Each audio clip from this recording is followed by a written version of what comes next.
Ronnie. What's up, Jake? How's it going? Oh, amazing. How you doing, Ronnie? Good, man. How are you? Ronnie, this is really just great to have you back on my show right now. It's always great to talk some football with you, especially coming off that big road win yesterday. I wanted to ask you about the emotion that you showed after that Justice Hill touchdown. You spiked that ball like you meant it. Was that like planned, discussed, or just natural? No, that was just, spur of the moment thing. I got a little inspiration from my right tackle, Roger Rosengard. He had a little spike the week before. Um, so yeah, I was just like in the moment type thing.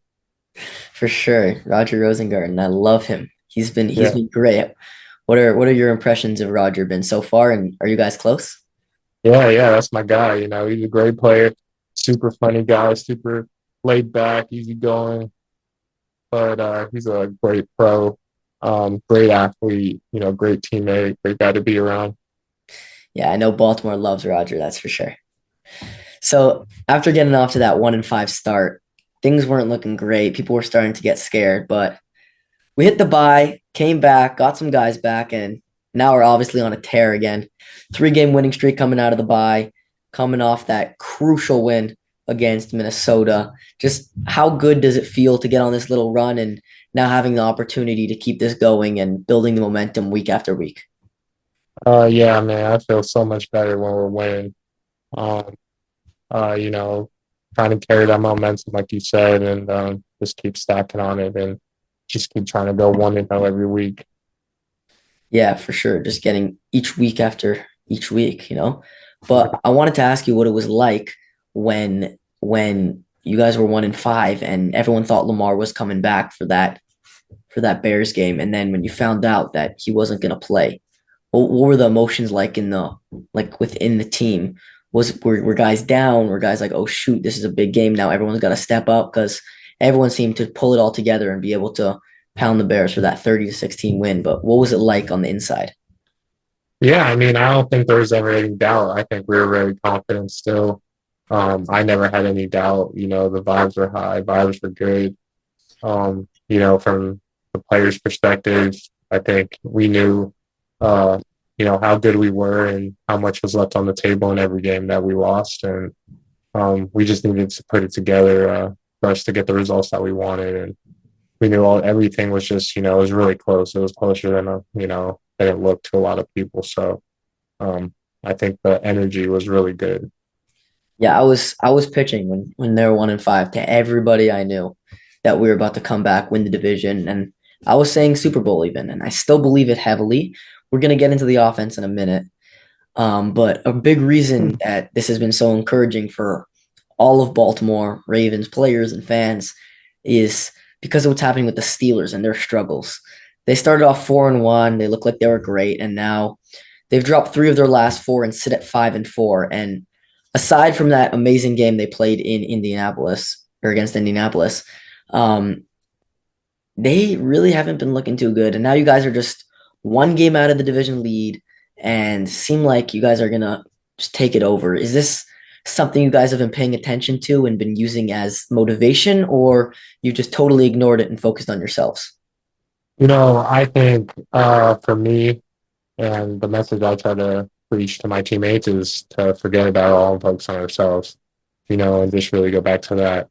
Just win this game, win the next game mentality. Everything else will take care of itself. You know what I mean? So they win every game. That's fine. It doesn't matter for us. We still have to take care of business. Right. Gotta do your own stuff. I feel that. Okay, so I said we're gonna get back to the offense, and I want to talk about it because this offense has to be the best in the league. With Lamar healthy, you guys put up 40, 41, 38, 28, and 27. It's scary. The running back room, it looks incredible as it always does.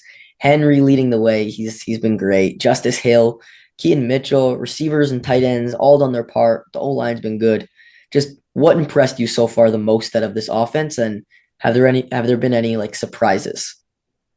No, I mean, I think, like you said, like every position, I think we have a great leadership role and great supporting cast in every position room, and I I think we've all been doing our part, and I think, when one group isn't doing the best that week, the other groups kind of pick them up. And I don't think there's any one player in each room that we'd say is like um, making the biggest difference. I think, individually, everyone's like doing their part. And I feel like that's made a big difference for us. And that gives Lamar, even more options and even more freedom to do what he wants. Yeah, it's been a lot by committee recently, but I want to speak about, just touch on for a second, the impact that Zay Flowers has had, because I think that his numbers are good, right? But I think his impact is so much more than just his numbers. I saw recently, like in the beginning of the game, and even as the game went on, seems like we're trying to get him more involved, screen passes, or whether it's down the field. And he's just been doing such a good job in my eyes of getting open when needed. And what have you seen from Zay? And has he spoke about what he wants to be like more involved within the future? And does that have to do with anything of him getting the ball in these scenarios more? Yeah, I mean, Zay is just so shifty. That guy can get out of pretty much any situation, and we really just need to get the ball in his hands and let him work. And I don't think he cares about anything more than just winning. I think he just really wants to win, and um, I think we all know that he's going to be a big part of that. Yeah, he definitely will. Everyone loves him. Okay, so now on the other side of the ball for a second, the recent defensive improvements have been huge. The defense has been looking way better recently, feeling like the unit that everyone's expecting them to be. They're getting towards that. But of course, at the deadline, that move to go out there and get Jermont Jones, I really like it, man. He can get to a quarterback, seems to get pressure so easily. Type of guy that feels like he could fit perfectly into this Ravens mindset. Just what are your first impressions of Jermont and how excited are you have to have him on the team? I'm very excited. He's been great in the short amount of time that he's been here. We played him a few times in the past, and he's always been, a good player to play against and versatile as well. He can play inside, he can play outside. And you see the type of pressure he can create for us. Yeah, he can create pressure for sure. Is there another player on that defense that's stood out to you in terms of bouncing back and getting back in it recently? Um, I mean, Travis Jones, I think that guy is just monster. I think he's just a force to reckon with, in the middle. Yeah, he can blow up so much. I love him. I think he's tough.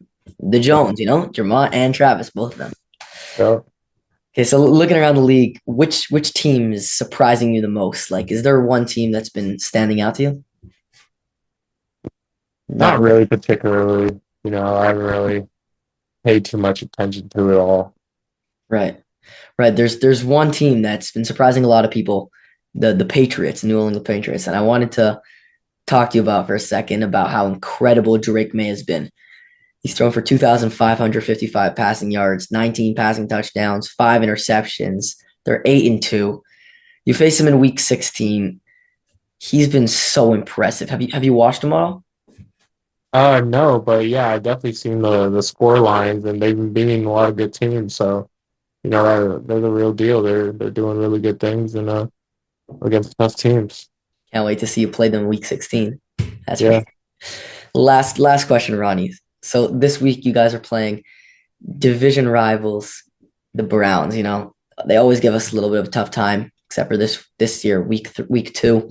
You guys beat them 41-17, but still Miles Garrett was still able to get in there and get a sack and a half. He's incredible. He has to be the best edge rusher in the game. And I think you matched up with him a little bit.